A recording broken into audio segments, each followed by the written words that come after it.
नमस्कार दोस्तों, सत्य की खोज में आपका स्वागत है।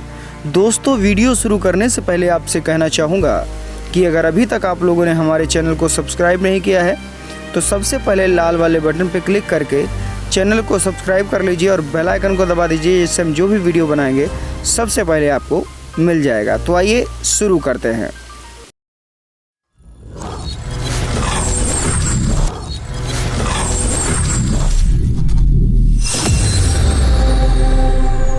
किसी भी स्थान पर जब एक मकान का निर्माण होता है तो उस मकान का नाम और नंबर की ज़रूरत नहीं पड़ती है, लेकिन जैसे ही उस जगह पर दो या दो से अधिक मकानों का निर्माण हो जाता है तो फिर सभी मकानों को नाम और नंबर की ज़रूरत पड़ने लगती है। उदाहरण नंबर 2, किसी भी स्थान पर जाने को एक ही मार्ग हो तो वहाँ के लोगों को उस मार्ग का नाम रखने या उस मार्ग को किसी भी नाम से संबोधन करने की ज़रूरत नहीं पड़ती, सिर्फ मार्ग से ही संबोधित किया जाता है। लेकिन जैसे ही उस स्थान पर दो या दो से अधिक मार्ग स्थापित हो जाते हैं तो उन सभी मार्गों का नाम रखते हुए उन सभी को अलग अलग नामों से संबोधन करना बहुत ही ज़रूरी होता है। भारत में 850 ईस्वी से पूर्व एक ही मार्ग था, एक ही सभ्यता थी, एक ही संस्कृति थी, एक ही धर्म था, एक ही घर था, जिस वजह से पूर्व काल में एक ही बौद्ध धर्म लिखने की आवश्यकता नहीं थी। अगर उस काल में किसी भी बुद्धि वाले मार्ग के अलावा कोई और मार्ग होता तो निश्चित ही सभी सम्राटों के अभिलेख पर बौद्ध धर्म जरूर लिखा मिलता, लेकिन ऐसा कुछ भी नहीं मिलता है। यानी सील, समाधि, प्रज्ञा से मुक्त धम्म ही इकलौता संस्कृति और मार्ग था, जिसकी वजह से उसके पहचान को अलग करने की ज़रूरत नहीं थी। ये शैव पंथ, वैष्णव पंथ और शाक्त पंथ 850 ईस्वी के बाद बने हुए संप्रदाय हैं। अब आप लोग यह जानकारी प्राप्त करेंगे कि कैसे ये संप्रदाय स्थापित होते हैं, ये लोग कैसे अपने स्वार्थ में इन्हें स्थापित किया करते हैं। शैव पंथ बनाने की प्रेरणा कैसे और कहां से मिलती है, इसका जीता जागता साक्ष्य एक अवलोकितेश्वर बुद्ध की मूर्ति है और इसे देखकर आप भी इस प्रक्रिया को समझ सकते हैं। हिमाचल प्रदेश के लाहौल स्पीति जिले से 37 किलोमीटर दूरी पर आज एक त्रिलोकीनाथ गांव है। इस गांव का पूर्व नाम तुंदा था। इस गांव में एक अवलोकितेश्वर बुद्ध की मूर्ति आज भी विराजमान है, जिसको 10वीं शताब्दी से वहां के स्थानीय शासक दीवान राजा राणा ने एक व्यवस्थित मंदिर का रूप देते हुए स्थापित किया था। इन सभी बातों की जानकारी मंदिर से प्राप्त शिलालेख के द्वारा आज भी मालूम होती है।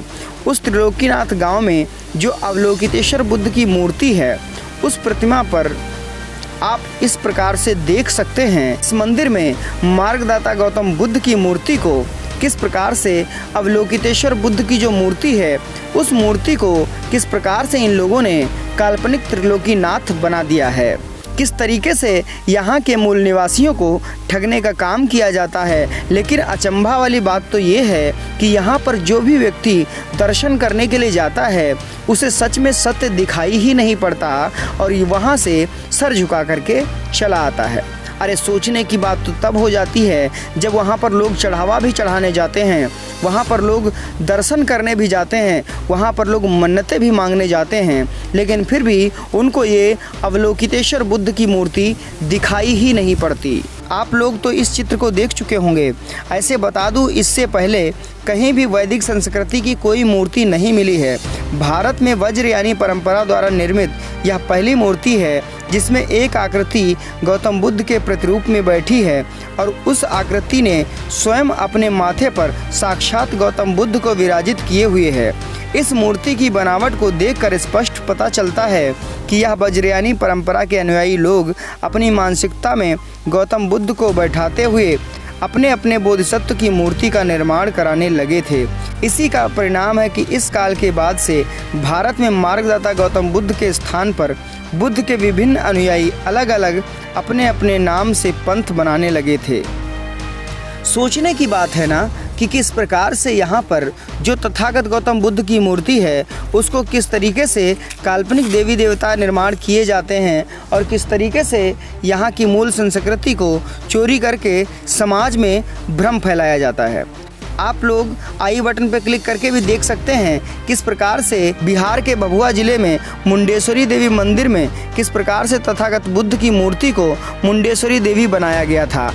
आप आई बटन पर क्लिक करके भी देख सकते हैं। इन पाखंडियों का कोई भरोसा नहीं है कि हमारे तथागत गौतम बुद्ध की मूर्ति को चोरी करके देवी के स्थान पर रख करके उन पर सिंदूर चादर डाल के किस प्रकार से काल्पनिक देवी देवता का स्वरूप दे देते हैं। और यहाँ के अनपढ़ लोग ये जान ही नहीं पाते हैं, शिक्षित लोग ये जान ही नहीं पाते हैं कि ये मूर्ति किसकी है। तो सच में वो अंधभक्त ही हैं जिनको पता ही नहीं चल पाता है सत्य क्या है। इस समय अवलोकितेश्वर बोधिसत्व वाली परंपरा के कुछ तथाकथित दिग्भ्रमित अनुयायी लोगों ने मानस पटल पर मार्गदाता गौतम बुद्ध के ज्ञान से हटकर अलग प्रकार के एक अलौकिक ईश्वर रूपी काल्पनिक अवतार का चित्रण होते हुए शैव पंथ का अनुकरण हो गया था। इसी कल्पना को मनोसात करते हुए आगे वज्र यानी बौद्ध परंपरा में त्रिलोकी अवलोकितेश्वर बुद्ध की मूर्ति का निर्माण किया गया, जिनके शरीर में 6 हाथ तथा अवतरित पुरुष के माथे पर स्वयं मार्गदाता गौतम बुद्ध ध्यानमयी मुद्रा में विराजमान हैं। नीचे अवतरित पुरुष 6 हाथों के साथ कमल फूल पर बैठे हुए दर्शाया गया है। इनका एक हाथ भूमि स्पर्श मुद्रा में है तो दूसरा हाथ शिक्षा देने की मुद्रा में है। बाकी हाथों को ध्यानमयी मुद्रा में रखा गया है। पुरुष आज इस मंदिर में कर्मकांडी पुजारियों द्वारा स्थापित मूर्ति में महामानव गौतम बुद्ध की मुद्रा वाली प्रदर्शित हाथों को कपड़ों से ढक दिया गया है ताकि इस मंदिर को आज शिवपीठ कहा जा सके।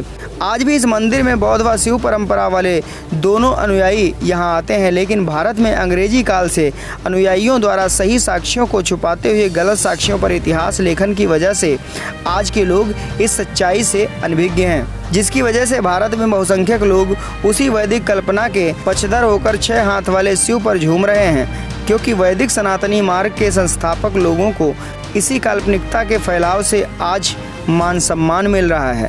अब कोई अपनी कल्पना द्वारा प्राप्त मान सम्मान को आज की साक्ष्ययुक्त सच्चाई को क्यों खोए, परंतु उन्हें मान सम्मान देने वाले समाज को यह सच्चाई बताना बहुत ही ज़रूरी है। भारत में इसी प्रकार की मूर्तियों से तथाकथित वैदिक वालों की परंपरागत मूर्ति का मिलना शुरू होता है, जो मार्गदाता गौतम बुद्ध की अवलोकितेश्वर वाली मुद्रा का है। लेकिन आज के तथाकथित वैदिक सनातनी परंपरा के समर्थक लेखक अवलोकितेश्वर बुद्ध को गायब करते हुए अपने तथाकथित वैदिक ईश्वर वाली परंपरा को जोड़ना शुरू कर देते हैं। सोचने की बातें यही हैं कि किस प्रकार से हमारे समाज को बेवकूफ़ बना करके उनका ब्रेन वॉश किया जाता है और समाज के लोग ये बिल्कुल समझ नहीं पाते हैं। हमने बहुत से ऐसे वीडियोस बनाए हैं जिसमें कहीं पर तो तेलिया बाबा बनाया गया है तथागत बुद्ध को, कहीं पर ब्रह्मा विष्णु महेश बनाया गया है बुद्ध को, कहीं पर समाज में इतना भ्रमित किया गया है बुद्ध के नाम से। कभी कभी अवलोकितेश्वर बुद्ध को काल्पनिक देवी देवता बनाने का काम किया गया है।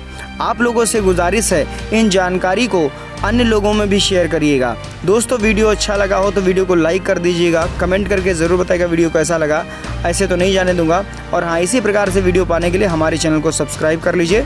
मिलते हैं अगले वीडियो में, तब तक के लिए नमस्कार।